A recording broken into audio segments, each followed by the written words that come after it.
Hello guys, कैसे हैं आप लोग? एकदम बढ़िया। तो चलिए शुरू करते हैं फिर आज का लेसन। मेरा नाम है मोहित और आप लोग देख रहे हैं आपका अपना चैनल अकाउंट्स वाला। गाइस, लास्ट क्लास में हमने क्या पढ़ा था? गुडविल का मीनिंग, गुडविल का नेचर और उसके वैल्यूएशन का एक मेथड हमने सीखा था, एवरेज प्रॉफिट मेथड। अब उसी क्लास का हम आज आगे पढ़ेंगे। कुछ क्वेश्चन करते हैं पहले एवरेज प्रॉफिट मेथड से। बुक है मेरी टीएस ग्रेवाल, ये लेटेस्ट एडिशन है। पेज नंबर है 3.29। क्वेश्चन नंबर फर्स्ट आप मान के चलिए आपका हो चुका है, क्योंकि जो आपको लास्ट क्लास में मैंने एग्जाम्पल कराया था ये वही क्वेश्चन है। अब हम बात करते हैं क्वेश्चन नंबर 2 की। आपको गिवन है profit for 5 year 31 March R S follow. 5 year का आपको प्रॉफिट गिवन है, 16, 17, 18, 19 and 20। Calculate the goodwill of the firm on the basis of 4 year purchase. Purchase year आपके 4 है, ऑफ 5 ईयर एवरेज प्रॉफिट, और 5 सालों का आपको एवरेज प्रॉफिट पे निकालना है। तो देखिए सबसे पहले कैसे करते हैं सॉल्यूशन। सबसे पहले आपको लिखना है इसमें नॉर्मल बिजनेस प्रॉफिट। ये आपको गिवन है, मैं लिख नहीं रहा हूँ, बता रहा हूँ, ये आपको गिवन है। अब ये क्या होते हैं जो आपको प्रॉफिट गिवन होता है। फिर आपको निकालना होता है एवरेज प्रॉफिट। एवरेज प्रॉफिट आप कैसे निकालते हैं? Sum of profit divide number of years. Sum of profit को आप नंबर ऑफ ईयर्स से डिवाइड कर देते हैं। तो इन सबका सम आपका आएगा 21,93,000। डिवाइड कर देंगे 5 से तो आपकी फिगर निकल के आएगी 4,38,600। और फिर आपको निकालनी है गुडविल। गुडविल का फॉर्मूला है आपका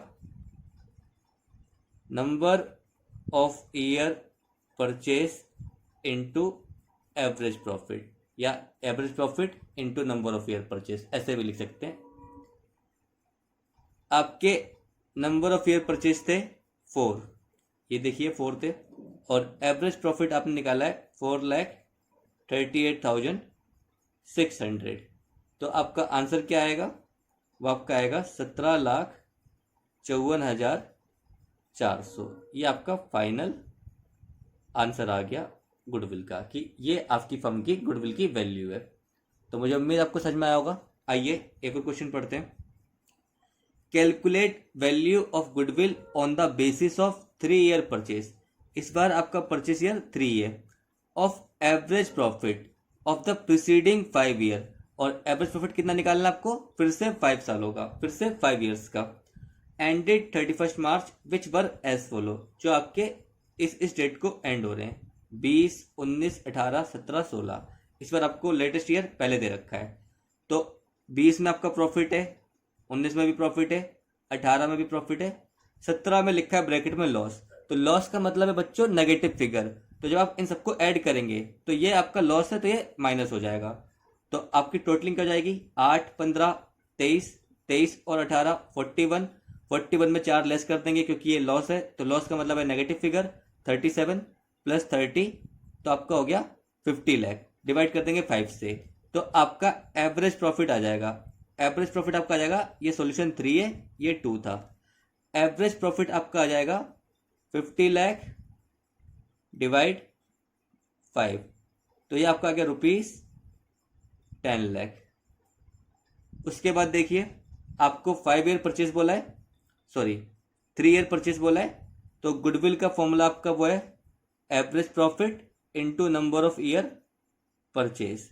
तो 10 लाख को आप 3 से मल्टीप्लाई कर देंगे तो ₹30 लाख की आपकी गुडविल आ जाएगी।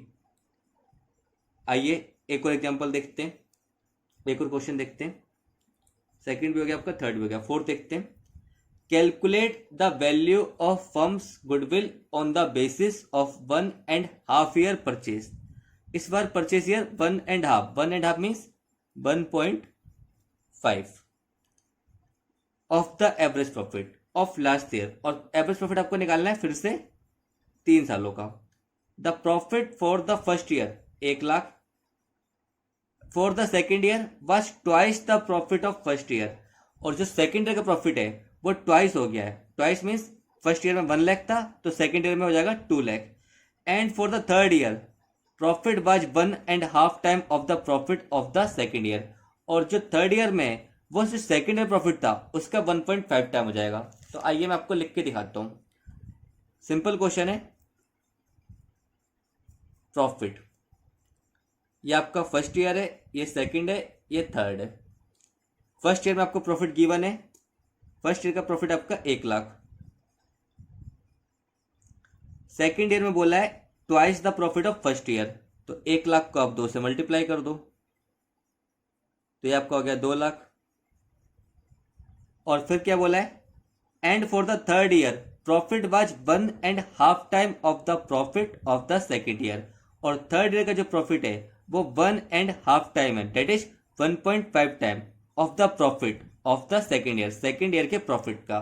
तो सेकेंड ईयर का प्रॉफिट 2 लाख है, तो 2 लाख का 1.5 आपका हो गया 3 लाख। तो ये आपका हो गया 3 + 2 + 1, 6 लाख हो गया आपका सम ऑफ प्रॉफिट। आपको एवरेज प्रॉफिट निकालना है तो 6 लाख डिवाइड 3, तो आपका एवरेज प्रॉफिट आ गया 2 लाख। एवरेज प्रॉफिट आ गया आपका 2 लाख। और उसके बाद आपको बोला है परचेस ईयर 1.5 था, तो गुडविल आपकी हो जाएगी average profit into purchase year. 2 lakh into में 1.5, तो ये आपका हो गया 3 लाख। तो 3 लाख आपका आंसर है गुडविल का। मुझे उम्मीद है आपको समझ में आ रहा होगा। अब इस टॉपिक के first, second, third, fourth 4 question मैंने करा दिया आपको। फिफ्थ और सिक्स आप ट्राई करेंगे, नहीं होगा आपको तो मैं वो भी करा दूंगा। कोई डाउट आपको तो आप मुझसे कमेंट में पूछ सकते हैं। अब आपके एवरेज प्रॉफिट के कुछ अलग क्वेश्चन देखते हैं जिनमें आपको नॉर्मल प्रॉफिट भी गिवन नहीं होगा ढंग से। जो मैंने आपको लास्ट क्लास में बताया था कि नॉर्मल प्रॉफिट कुछ क्वेश्चन में आपको गिवन होगा और कुछ में नहीं होगा, तो वो मैं आपको सिखाऊंगा। तो अब देखते हैं कुछ क्वेश्चन जिनमें आपको नॉर्मल प्रॉफिट डायरेक्ट गिवन नहीं होगा। तो मैं आपको पहले एक एग्जाम्पल दिखाता हूं जो मैंने आपकी बुक से ही लिया है, फिर मैं आपको कराता हूं।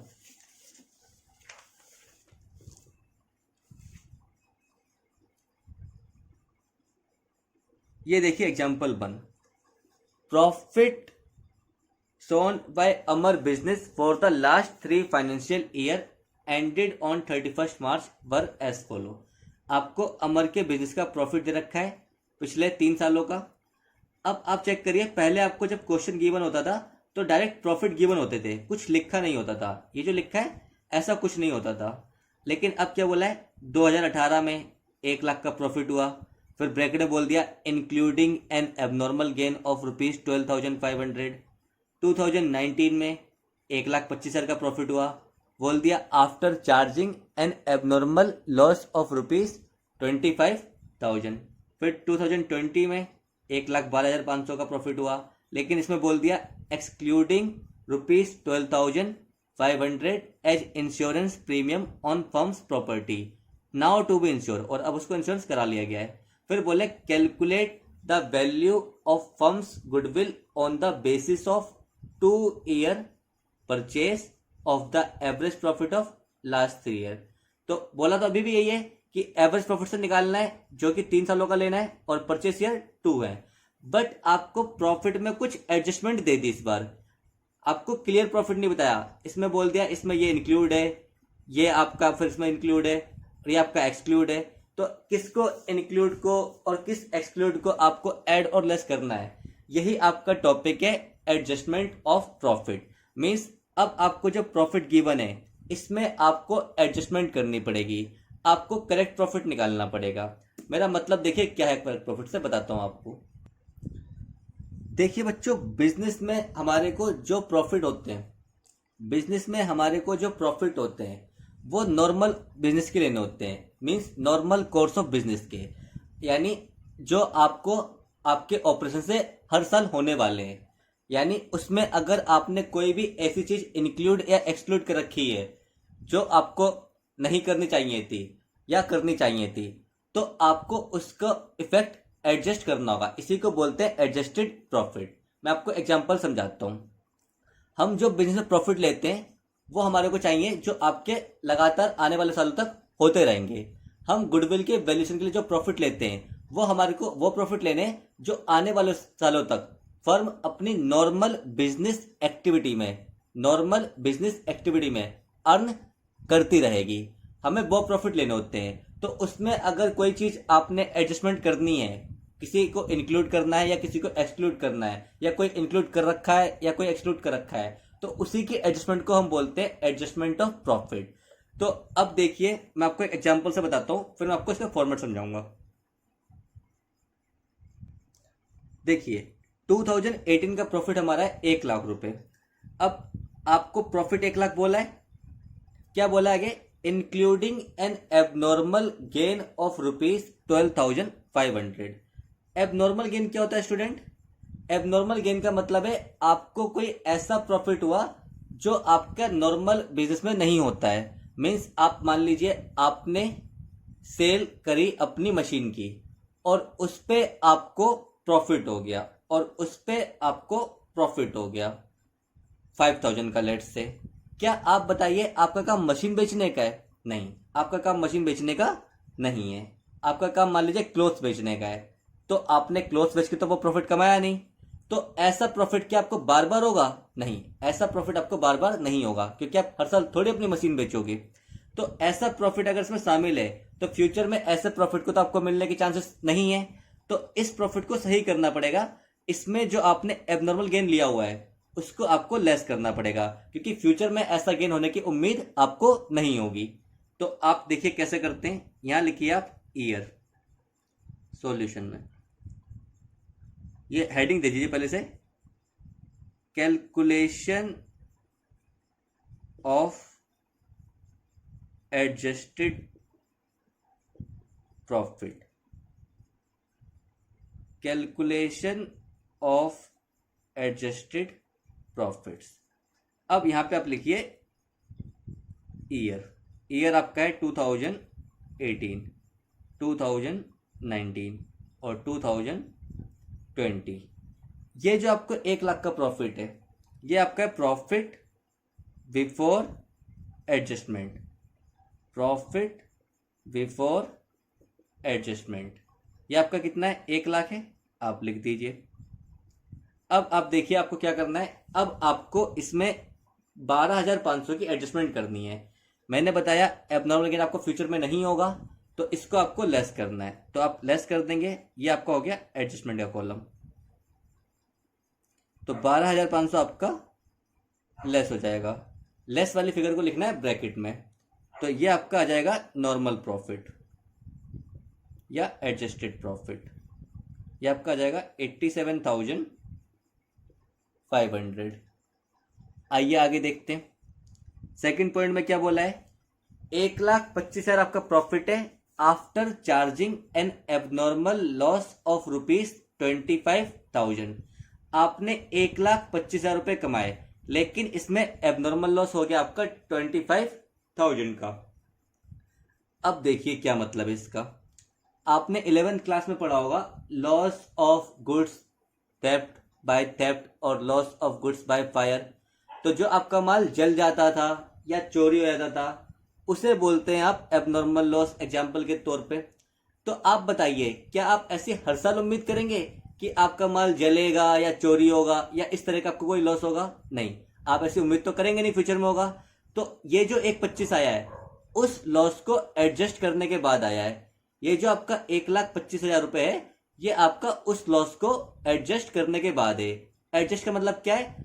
लॉस आपके प्रॉफिट को कम करता है, तो यानी ये 1,25,000 में ये 25 घटा करके आया होगा। ये जो आपका 1,25,000 आया है ये ऑलरेडी 25,000 घटा करके आया होगा, लेकिन एक्चुअल में अगर ये 25 का लॉस नहीं होता तो आपका प्रॉफिट 1,50,000 होता।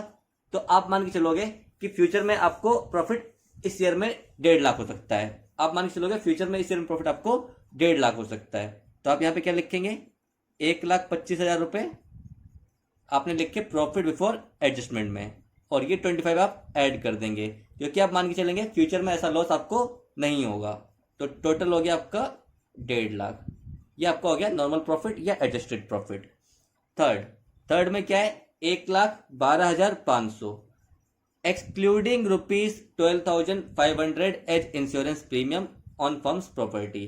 बोल रहे हैं इसमें शामिल नहीं है 12,500 रुपये का खर्चा जो आपने इंश्योरेंस का लिया है फर्म की प्रॉपर्टी पे, और बोले अब फर्म का इंश्योरेंस करा लिया गया है। तो आप एक बात बताइए, इस खर्चे को इसमें से लेस करना चाहिए या नहीं? बिल्कुल करना चाहिए, क्योंकि बिजनेस का कोई भी एक्सपेंस है उसको आपको जरूर अपने प्रॉफिट लॉस अकाउंट में दिखाना चाहिए, और अगर आपको प्रॉफिट निकालना है तो उसमें आपको उसे लेस करना चाहिए। तो ये 1,12,500 में आपने इसको लेस नहीं करा, इस खर्चे को शामिल नहीं करा, तो ये तो गलत बात है, क्योंकि ये तो आपको हर साल देना पड़ेगा इंश्योरेंस का खर्चा। तो आपको आने वाले सालों में भी ये खर्चा होगा, और आपने तो इस बार भी लेस नहीं करा। तो पहले आप इसको सही करिए। 1,12,500 आपका प्रॉफिट बिफोर एडजस्टमेंट है, 12,500 आप क्या करेंगे? लेस करेंगे, क्योंकि आपका एक्चुअल प्रॉफिट कितना रहेगा इस साल? 1,00,000 रहेगा, क्योंकि 12,500 आपको और लेस करना है, और ये खर्चा आपका फ्यूचर में भी हर साल होगा, तो इसलिए आपको इसे लेस करना है। तो ये आपका हो गया 1,00,000। अब आपको कुछ नहीं करना है, सिंपल सी इनकी टोटलिंग कर लीजिए।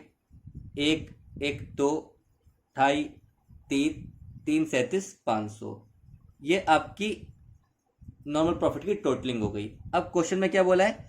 गुडविल निकालनी है 2 year purchase of 3 year average profit. तो अब बिल्कुल सेम वही वाला काम। पहला स्टेप था आपका कैलकुलेशन ऑफ एडजस्टेड प्रॉफिट या कैलकुलेशन ऑफ नॉर्मल प्रॉफिट, वो आपको इस बार डायरेक्ट गिवन नहीं था तो मैंने निकाल लिया।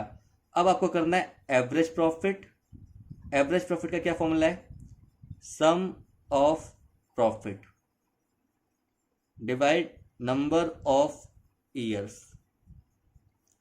सम ऑफ प्रॉफिट है आपका 3,37,500 डिवाइड नंबर ऑफ ईयर, ये आपका 3 है, तो ये आपका आ गया ₹3,3,2,50, ये आपका आ गया 1,12,500। अब आपको निकालनी है गुडविल। गुडविल का फॉर्मूला आप लोग जानते हैं क्या है? एवरेज प्रॉफिट इनटू में परचेस ईयर्स।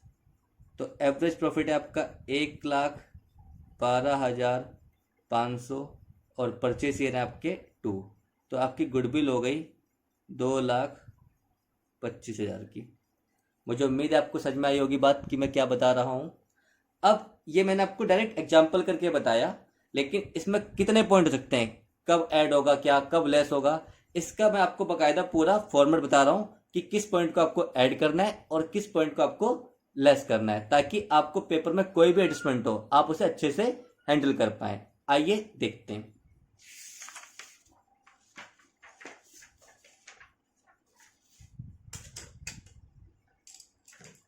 हेडिंग है हमारी how to calculate normal business profit. हम नॉर्मल बिजनेस प्रॉफिट कैसे निकालें? तो देखिए स्टूडेंट, बहुत ही सिंपल है आपका।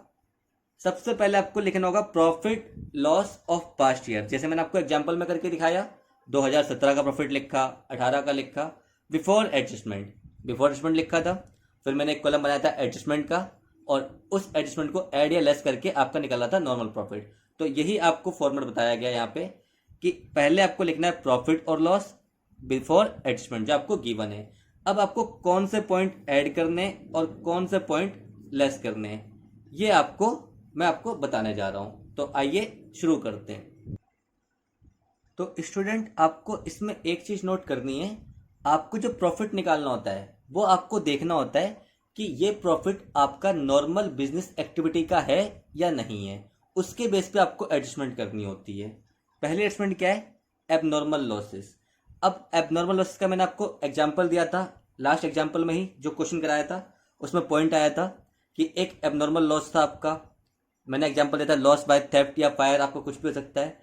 तो आप बताइए, क्या आप एस्टिमेट करेंगे कि आपके फ्यूचर में भी ये लॉस होने वाले? नहीं, आप ऐसा एस्टिमेट नहीं करेंगे। तो आप क्या करेंगे? आपने जिस साल आपका एबनॉर्मल लॉस हुआ है उस साल आपने प्रॉफिट निकालते समय उसको लेस किया होगा, उसको प्रॉफिट लॉस अकाउंट में डेबिट किया होगा, तो आपने उसको लेस कर दिया था। लेकिन आप मानेंगे फ्यूचर में आपका ऐसा लॉस नहीं होगा, तो आप क्या करेंगे? अगर फ्यूचर में ऐसा लॉस नहीं होगा, इट मीन्स फ्यूचर में आपका प्रॉफिट ज्यादा होगा। तो यहाँ पे जो आपका प्रॉफिट था उसमें तो ये घटा हुआ होगा, उसमें तो ये लॉस लेस हुआ होगा, तो आप मान के चलेंगे फ्यूचर में ऐसा लॉस नहीं होगा, तो आप इसको एड बैक कर देंगे। आप मान के चलेंगे फ्यूचर में आपकी इनकम ज्यादा होगी क्योंकि ऐसा लॉस नहीं होगा।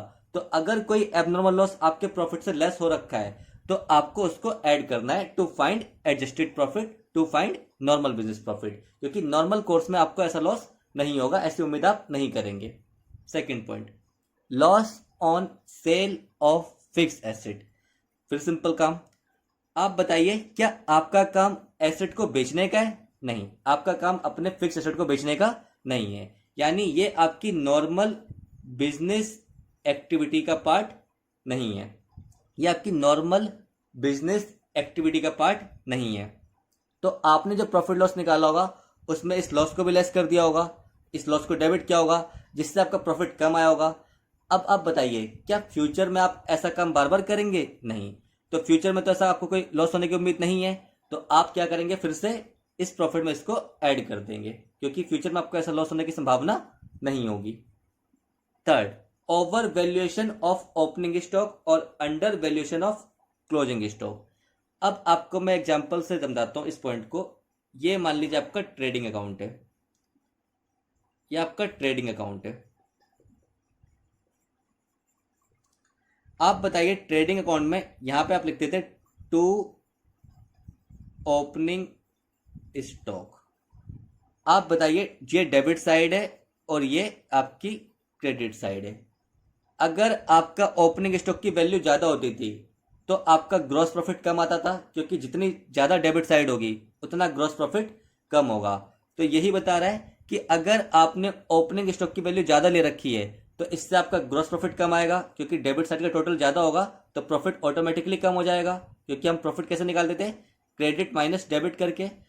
तो अगर आपका ओपनिंग स्टॉक ओवर वैल्यूड है, आपने ज्यादा वैल्यू कर रखी है, इट मीन्स आपने अपने प्रॉफिट को कम कर रखा है। तो फ्यूचर में तो आप उम्मीद करोगे ऐसी गलती ना हो, तो आप इसको जितनी भी ओवर वैल्यूशन है, 100 रुपए से 200 रुपए से जितनी भी अमाउंट से ओवर वैल्यूशन है, उस अमाउंट को वापस आप एड बैक कर दोगे, क्योंकि आप मान के चलोगे फ्यूचर में आपको ऐसी कोई कमी नहीं होगी प्रॉफिट में, फ्यूचर में आप वैल्यूशन ठीक करोगे।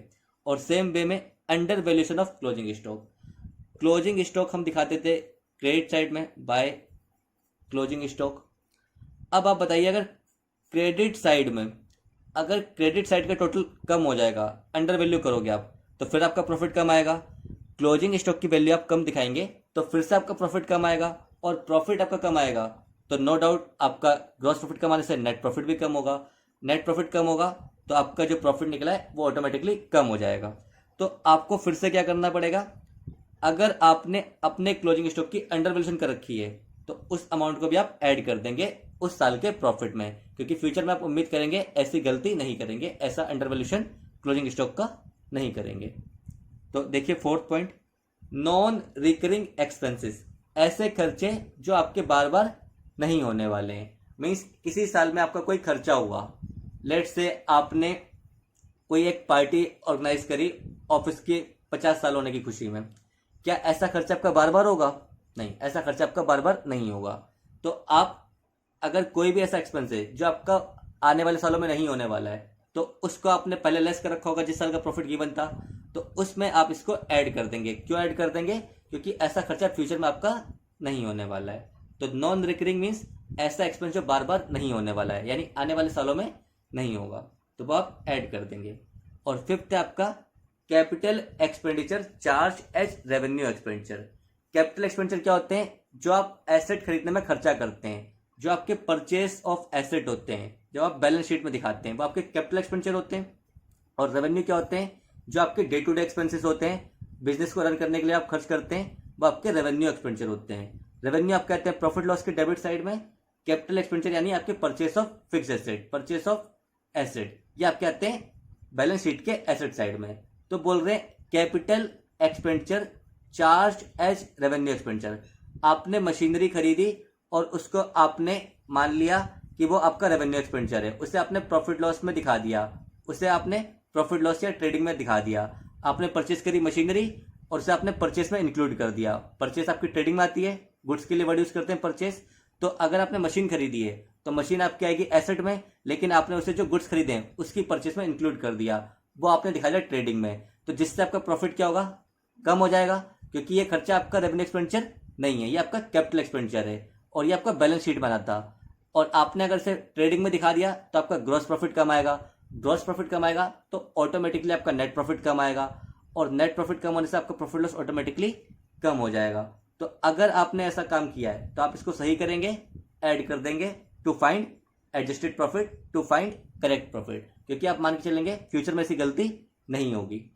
अब लेस वाले आइटम देखिए, लेस वाले सारे आइटम ब्रैकेट में, ऊपर एबनॉर्मल लॉस ऐड था तो गेन आपका लेस हो जाएगा। एग्जांपल वही आपका gain on sale of fixed asset या gain on sale of investment. जो थर्ड पॉइंट का लॉजिक था वही आपके सेकंड का लॉजिक है, over valuation of closing stock. अगर आप क्लोजिंग स्टॉक की वैल्यू ज़्यादा कर देंगे तो आपका प्रॉफिट ज़्यादा आएगा, या फिर under valuation of opening stock, और ओपनिंग स्टॉक की वैल्यू कम कर देंगे तो भी आपका प्रॉफिट ज़्यादा आएगा। लेकिन ये तो आपने ज़्यादा जबरदस्ती की है, एक्चुअल में है थोड़ी, और ये भी आपने अंडर करी है, एक्चुअल में कम थोड़ी है। तो आपको ठीक वैल्यू लेनी है। अगर आपने ऐसी गलती करी है तो उस साल का प्रॉफिट आपका ज़्यादा आया होगा, लेकिन ज़्यादा एक्चुअल में तो नहीं है, तो फ्यूचर में तो आपको ऐसा ज़्यादा प्रॉफिट नहीं होगा। तो आप क्या करेंगे, इन दो पॉइंट को लेस कर देंगे to find correct profit. Next point क्या है, नॉन रिकरिंग इनकम। ये एक्सपेंस था, ये इनकम है। अगर फ्यूचर में आपको कोई ऐसी इनकम नहीं होने वाली है जो किसी एक पर्टिकुलर में हो गई है तो आप उसको इंक्लूड नहीं करेंगे, क्योंकि वो आपको बार बार नहीं होने वाली है। और income from non trade investment, ये आपकी क्यों नहीं लेंगे, क्योंकि आपकी नॉर्मल बिजनेस एक्टिविटी की इनकम नहीं है। नॉन ट्रेड इन्वेस्टमेंट मीन्स जो पैसा आपने बिजनेस में इन्वेस्ट नहीं करा, जो आपके ट्रेड आपके बिजनेस से रिलेटेड नहीं है, उस पर अगर आपको कोई इनकम आई तो वो आपकी नॉर्मल बिजनेस एक्टिविटी की इनकम नहीं है। नॉर्मल बिजनेस एक्टिविटी का मतलब मेरा यह है जिस चीज़ का मैं काम करता हूँ उसमें काम करके जो मैंने पैसा कमाया। लेट्स से मेरा काम कपड़े बेचना है, मेरी कपड़ों की दुकान है, तो अगर कपड़े बेच के मैं पैसा कमाऊंगा तो वो मेरी होगी नॉर्मल बिजनेस एक्टिविटी। लेकिन बैंक मेरे को इंटरेस्ट दे रहा है सेविंग अकाउंट पे, पैसा तो आ रहा है, इनकम तो हो रही है, लेकिन ये मेरी नॉर्मल बिजनेस एक्टिविटी नहीं हुई। तो यही आपका एग्जांपल है income from non trade investment. आपने एफडी करा ली अपनी, एफडी पे आपको इंटरेस्ट मिला, तो वो आपका एग्जांपल बन गया income from non trade investment. ये आपके बिजनेस से रिलेटेड नहीं है। और एनी फ्यूचर एक्सपेंस, ऐसा कोई एक्सपेंस जो आपका फ्यूचर में हो सकता है और अभी आपने शामिल नहीं करा है तो आपको उसको भी लेस करना है। जैसे हमारे एग्जांपल में आया था इंश्योरेंस प्रीमियम, जो आपने एक्सक्लूड कर रखा था, तो आपको पता है फ्यूचर में भी आप इंश्योरेंस कराओगे हर साल, तो फ्यूचर में एक्सपेंस जो आपका हर साल होने वाला है वो आपने इनमें से अगर लेस नहीं किया हुआ है तो उसको आप लेस कर देंगे। ये आपका आ जाएगा प्लस माइनस करके सिंपल नॉर्मल प्रॉफिट या एडजस्टेड नॉर्मल बिजनेस प्रॉफिट।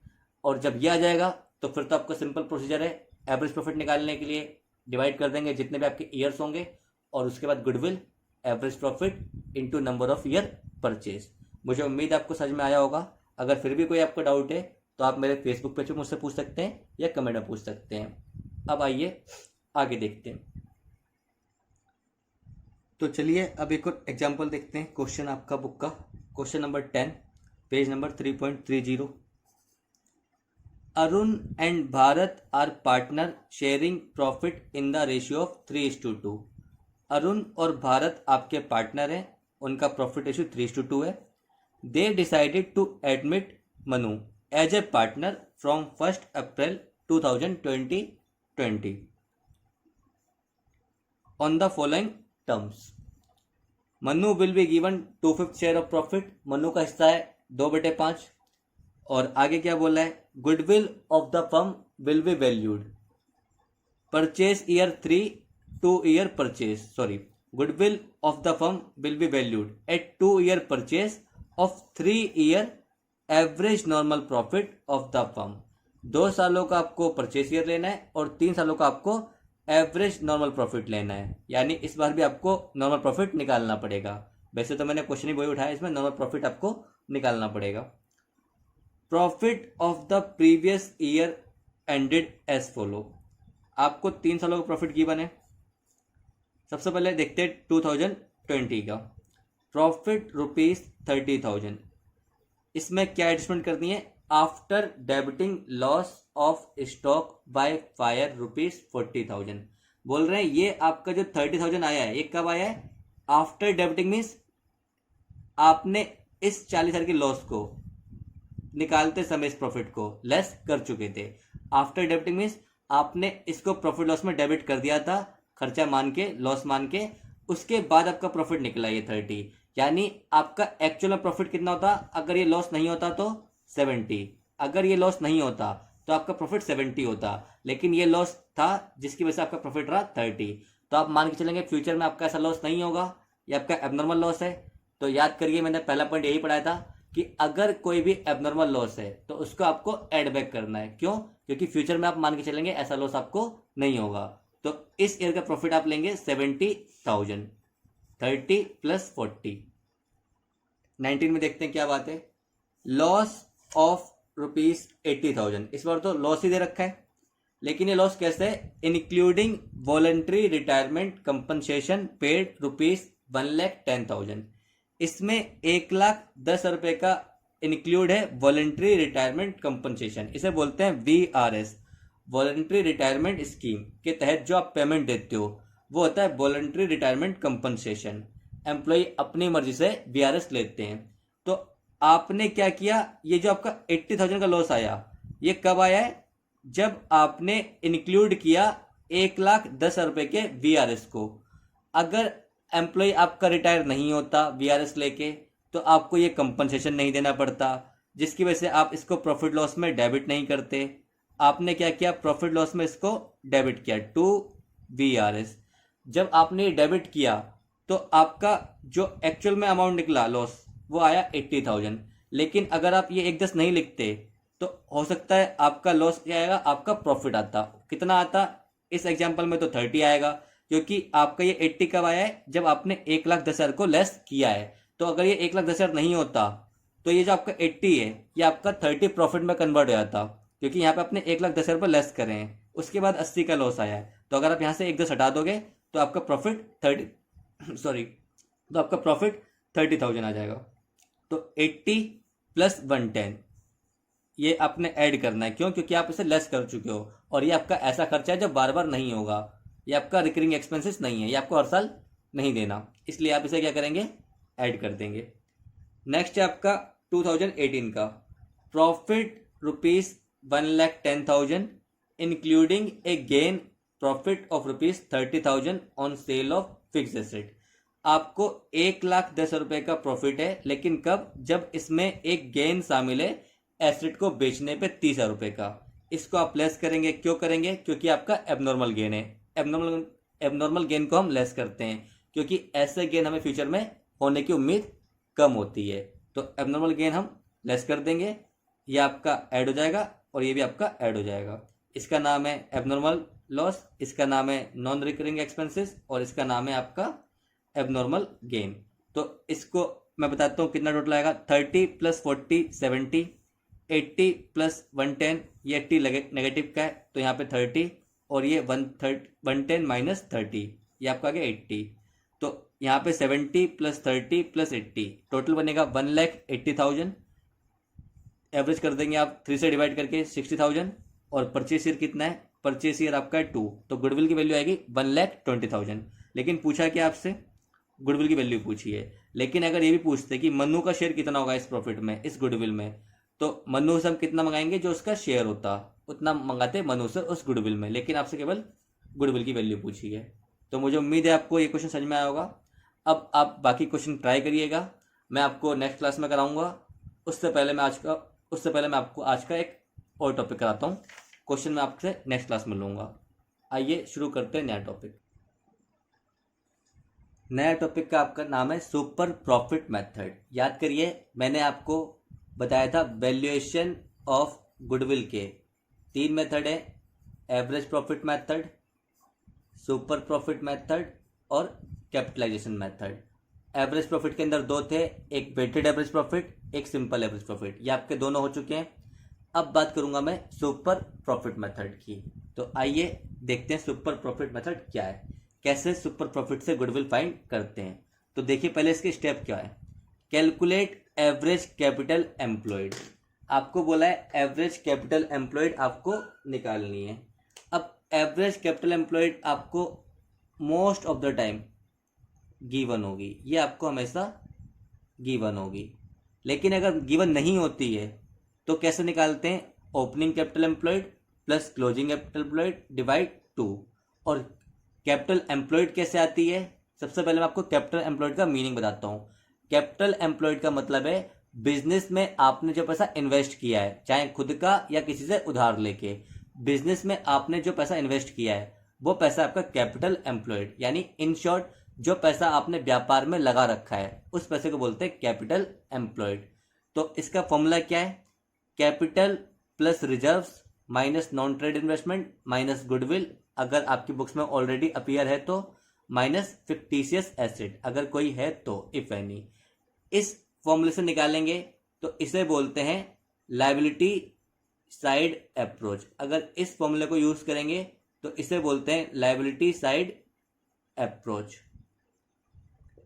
और अगर आप यूज करेंगे ये वाला formula all asset, all asset में आपको कौन कौन से नहीं लेने? गुडविल नहीं लेनी। गुडविल क्यों नहीं लेनी? क्योंकि गुडविल की ही तो हम बात कर रहे हैं। नॉन ट्रेड इन्वेस्टमेंट नहीं लेनी। क्यों नहीं लेनी? क्योंकि ये पैसा आपका बिजनेस में नहीं लगा हुआ है। नॉन ट्रेड मीन्स जो ट्रेड से रिलेटेड ही नहीं है। और कैपिटल एम्प्लॉयड क्या होती है? जो पैसा आपने बिजनेस में लगा रखा है। और फिक्टिशियस एसेट, ये एक्चुअल में एसेट होता ही नहीं है, ये तो आपके लॉस होते हैं, तो इसलिए इसको लेस करना है। तो ऑल एसेट में से आप घटा देंगे आउटसाइड लायबिलिटी। एसेट में आपको नहीं लेनी है तीन बातें, गुडविल, नॉन ट्रेड इन्वेस्टमेंट और फिक्टिशियस एसेट। एग्जाम्पल के लिए प्रॉफिट एंड लॉस का debit balance, advertisement suspense account या कोई भी डेफर्ड रेवेन्यू एक्सपेंडिचर, ये आपके फिक्टिशियस एसेट्स हैं। तो सिंपल फॉर्मूला है all assets minus outside liability. अगर आप इस फॉर्मूले को यूज करेंगे तो ये है आपका एसेट साइड अप्रोच। इस फॉर्मूले को बोलते हैं एसेट साइड अप्रोच, इसको बोलते हैं लायबिलिटी साइड अप्रोच, इसको बोलते हैं एसेट साइड अप्रोच। अब देखिए स्टेप 1 में आपको बोला कैपिटल एवरेज एम्प्लॉयड निकालनी है, सॉरी एवरेज कैपिटल एम्प्लॉयड निकालनी है, ये आपको गिवन होगी most of the time. Step 2 calculate adjusted business profit. Adjusted business profit वही है जो मैंने आपको अभी पढ़ाया है, कैसे निकालते हैं। अगर प्रॉफिट में कोई एडजस्टमेंट करनी है ऐड या लेस की, जो मैंने आपको अभी अच्छा खासा समझाया है, तो एडजस्टमेंट प्रॉफिट आप निकाल लोगे, कोई दिक्कत नहीं है। Step 3 calculate normal profit. अब ये नॉर्मल प्रॉफिट क्या है यहाँ पे? नॉर्मल प्रॉफिट का यहाँ पे मतलब है जो आपने पैसा इन्वेस्ट किया है, that is average capital employed, that is average capital employed जो आपने स्टेप 1 में निकाली है। इसको आपको मल्टीप्लाई करना है नॉर्मल रेट ऑफ रिटर्न की परसेंटेज से। इसको आपने मल्टीप्लाई करना है नॉर्मल रेट ऑफ रिटर्न की परसेंटेज से। मैं आपको मीनिंग बताता हूँ इसका क्या मीनिंग है। देखिए एक बिजनेस है, आपने 1 लाख रुपए लगाए हैं एक बिजनेस में, और उस बिजनेस में जो नॉर्मल रेट है कि 10% तो आप अर्न करोगे ही करोगे, तो आपने जो 1 लाख रुपए लगाए हैं ये आपकी होगी कैपिटल एम्प्लॉयड, और जो 10% का रेट है कि इतना तो आप अर्न करोगे ही करोगे, ये हो गया नॉर्मल रेट ऑफ रिटर्न। तो नॉर्मल प्रॉफिट क्या होगा आपका? 1 लाख का 10% से आप मल्टीप्लाई कर देंगे, डेट इज 10,000, तो ये हो जाएगा आपका नॉर्मल प्रॉफिट। नॉर्मल प्रॉफिट बड़ा ही सिंपल है, जो आपको मिनिमम प्रॉफिट एक्सपेक्टेड है अपनी कैपिटल एम्प्लॉयड पे, जो पैसा आपने इन्वेस्ट किया है उस पे आपको पता है मार्केट में इतना तो मिलना ही मिलना है, तो उसको बोलते हैं नॉर्मल प्रॉफिट। और नॉर्मल के जो ऊपर होगा, एक्सेस होगा, वो होता है सुपर प्रॉफिट, जो आपका मेथड है। तो देखिए फिर आपको निकालना है कैलकुलेट सुपर प्रॉफिट। ये कैसे निकलेगा? एक्चुअल एवरेज प्रॉफिट, जो आपने एक्चुअल एवरेज प्रॉफिट निकाला है, जो आपका एक्चुअल एवरेज प्रॉफिट है उसमें से लेस करना है नॉर्मल प्रॉफिट को। आपको 3-4 साल का प्रॉफिट गिवन होगा, उसे आप एवरेज कर देंगे, वो होगा आपका एक्चुअल एवरेज प्रॉफिट और लेस नॉर्मल प्रॉफिट। और कितना आपको मिलना चाहिए था एज नॉर्मल रेट, कितना आपको मिलना चाहिए था एज नॉर्मल रेट। अगर मार्केट का रेट 5% था लेकिन आपको 7% मिल गया, तो 2% जो आपका था वो है सुपर प्रॉफिट, यानी एक्चुअल एवरेज प्रॉफिट। आपने कमाया मान लीजिए 1.5 लाख और नॉर्मल प्रॉफिट था 1 लाख, तो 50,000 हो गया आपका सुपर प्रॉफिट। इसे आपको मैं एग्जांपल से बेटर समझाऊंगा। और फिर आपका नेक्स्ट स्टेप गुडविल। फॉर्मूला बिल्कुल सिंपल है, super profit into number of years purchase. Super profit आपको पता ही है, स्टेप 4 में सीखा है। नंबर ऑफ ईयर परचेज आपको पता है, जितने साल तक हम ये प्रॉफिट और अर्न कर सकते हैं वो आपको ईयर एस्टिमेट करना होता है, तो उसे बोलते हैं नंबर ऑफ ईयर परचेज। आइए एक एग्जांपल देखते हैं।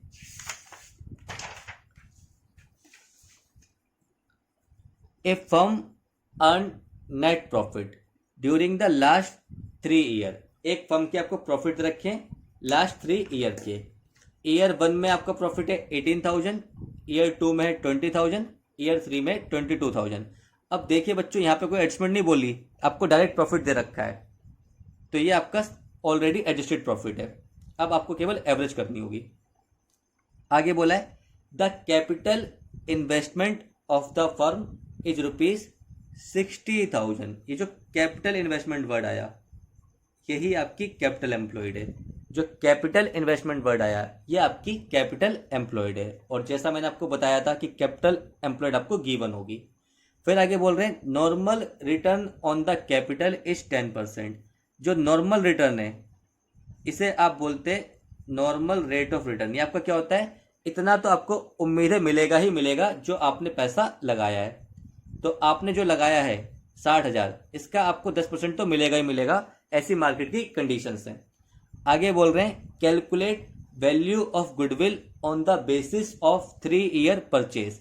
परचेज ईयर आपके 3 हैं, of the average profit, sorry of the average super profit, average profit नहीं, of the average super profit for the last 3 year. बोला है आपको एवरेज सुपर प्रॉफिट निकालना है, यहाँ पे एवरेज प्रॉफिट नहीं।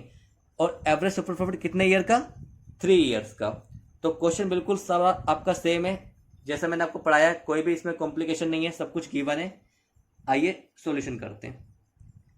स्टेप 1 होता है आपका कैपिटल एम्प्लॉयड, तो वो मैं लिखता हूं कैपिटल एम्प्लॉयड। बेसिकली नाम है एवरेज कैपिटल एम्प्लॉयड, लेकिन हमें कैपिटल एम्प्लॉयड बोला है तो हम कैपिटल एम्प्लॉयड ही लिख लेते हैं। ये आपको गिवन है, कितनी है, 60,000 रुपीज। स्टेप 2 होता है आपका एडजस्टेड प्रॉफिट, तो वो आपको गिवन है 18, 20 और 22। तो आपका एवरेज प्रॉफिट कितना आ जाएगा, जो आपका सम ऑफ प्रॉफिट होगा डिवाइड कर दोगे आप नंबर ऑफ ईयर से।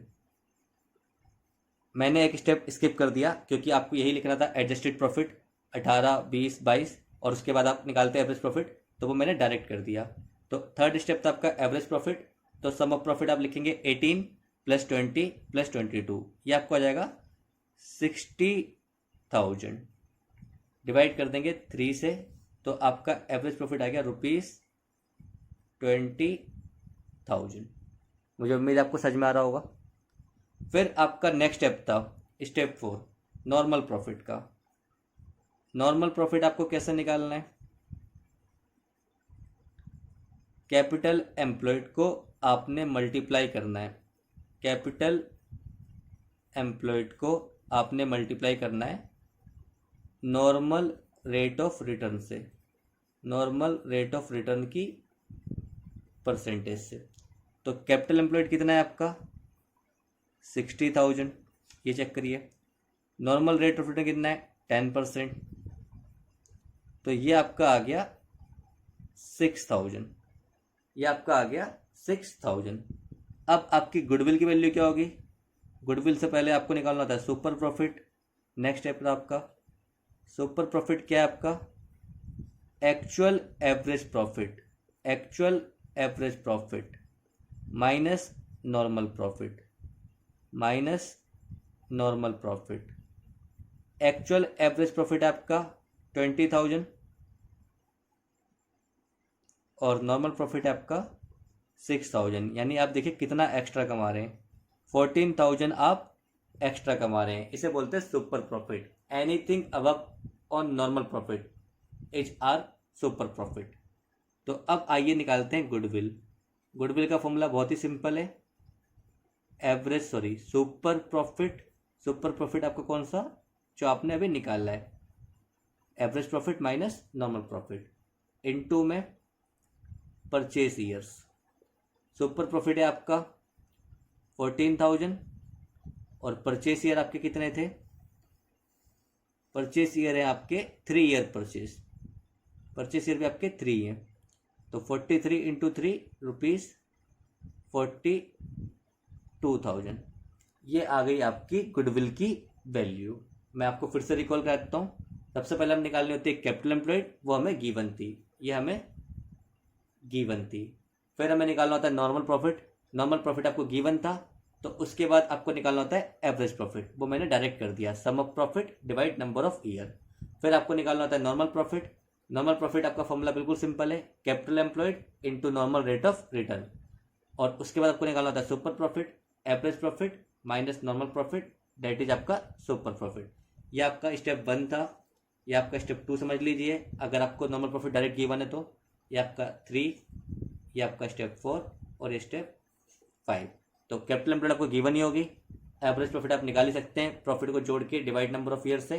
नॉर्मल प्रॉफिट बिल्कुल सिंपल है, कैपिटल एम्प्लॉयड को मल्टीप्लाई करना है। और सुपर प्रॉफिट सेकंड और थर्ड का subtraction, average profit minus normal profit. और फिर गुडविल का फॉर्मूला बिल्कुल सिंपल है, सुपर प्रॉफिट जो आपने निकाला है डेट इज 14,000 और आपके परचेस ईयर वो आपको क्वेश्चन में गिवन होंगे। तो मुझे उम्मीद है आपको समझ में आया होगा सुपर प्रॉफिट मेथड। आपको कोई भी डाउट है आप मुझसे पूछ सकते हैं एपी पेज पे मेरे, या फिर कमेंट सेक्शन में। तो चलिए फिर मिलते हैं एक नए वीडियो लेक्चर में, तब तक के लिए गुड बाय, टेक केयर।